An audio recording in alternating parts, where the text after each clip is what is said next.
আলিপুরদুয়ার জেলার মাদারিহাট বীরপাড়া ব্লকের বীরপাড়ার রেলগেট, যা বীরপাড়াবাসীর মাথা ব্যথার একমাত্র কারণ হয়ে দাঁড়িয়েছে বহুদিন ধরেই। রেলগেটের উত্তর দিকে রয়েছে হাসপাতাল, থানা এবং স্টেশন।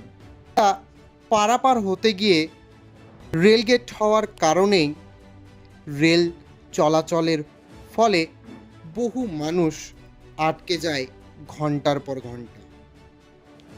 এভাবে করে বহু রোগীও এই রেলগেটে দম ছেড়ে দিয়েছে। তবে কবে এই রেলগেটের ব্রিজ নির্মাণ হবে তা নিয়ে সংশয় রয়েছে বীরপাড়ার স্থানীয়রা।